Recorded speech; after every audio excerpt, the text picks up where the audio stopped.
politicians in that body to do it.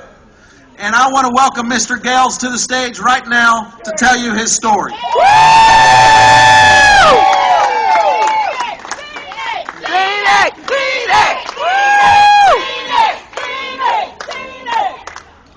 I want to thank everybody for coming this morning, because I know this is a pretty Saturday. We haven't had a lot of them, and there's a lot of things we could be doing, but we decided to come here. They gave me some notes that I need to take. Go ahead, go ahead. But everybody who knows me know this is not me. I can only speak from the heart. And my wife helped me put some notes so I don't forget some of the good stuff. So you're going to have to bear with me a little bit. Well, my name is Stanley Gales. I work for Pope Correction in Butner. Go ahead, Stanley. I've been a resident of Durham for 24 years, and I've been a state employee for almost 25 years. I've been a senior member for almost 25 years. All right. I'm concerned today about legislators making decisions that's going to impact the future of our leaders tomorrow. Yes. Because decisions that are made today impacts tomorrow. Yes. And until I found out that coming and being a voice makes a big difference. Yes.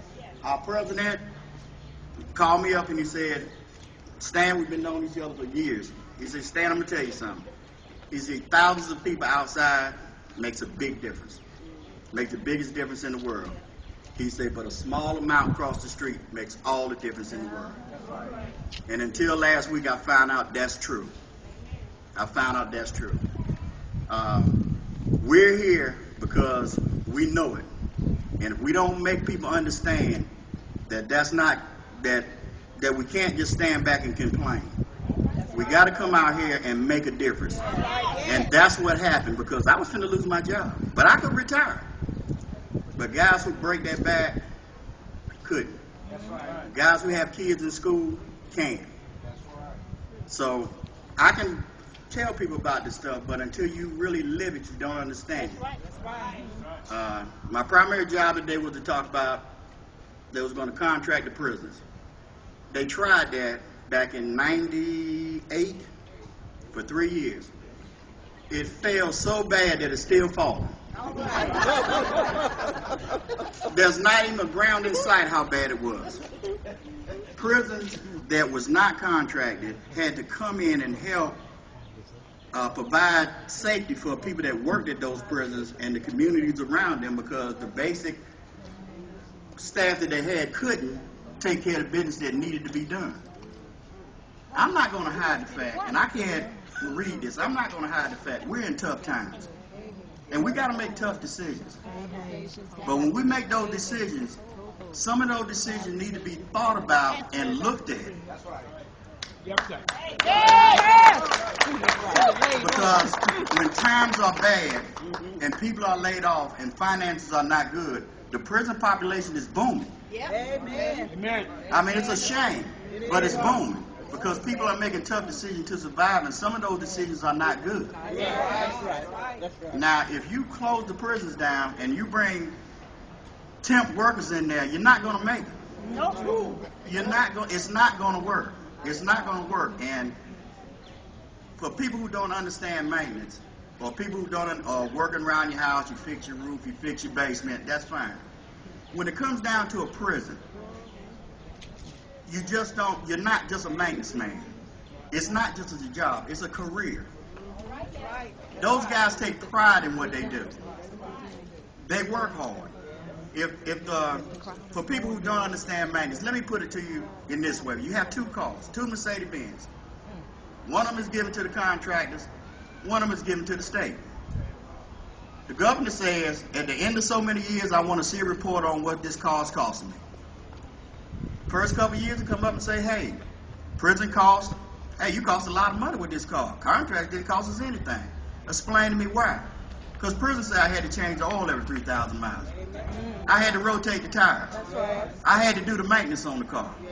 I had to make sure that this car ran right because policy set things in place to make it work. I had to do that. The contractor's job is to make money. That car's running fine. The oil don't look too bad. The tithes are fine. Let's go. Let's move on down to the bottom line. All right now. After a couple years, they look at the bill and they say, well, the state cars is not costing any money. Why are your cars costing any money? My car's not running. It leaks oil. The transmission don't work. It needs tires. You need to give me another car. You need to reach in your bag of pocket and give me some more money so I can get a car. I said, no problem, Mr. Contractor. Here you go, another car. When the state worker come up there and say, my car's not as pretty as the newest car, say, you don't need a car. It ain't nothing wrong with your car. It's running good. It's not burning any oil. We can take your car anywhere. You don't need another car. Go back to work and keep your car. It don't make sense. No. Now they want to say, you know what? Why don't we give the contractors your car? You go over there and teach them how to work it. Because you know how to take care of your stuff. Woo! It don't make sense. No. It just don't make sense. No. We can't buy another prison. No. We can't tear another prison down and build another prison. No. And we can't fix the mistake in 10 years the politicians are trying to make now. All right. Times have changed. People are in office to do what you need them to do. That's right. You need to make sure your people that you vote in office have your best interest in heart. Yes. That's right. And if you don't care, They don't care. only thing I can say before I leave here is small voices in big crowds makes a difference. And if you don't think it made a difference with Bill 335 after 769 maintenance men who kept their job. All right. Hey, hey! Ho, ho!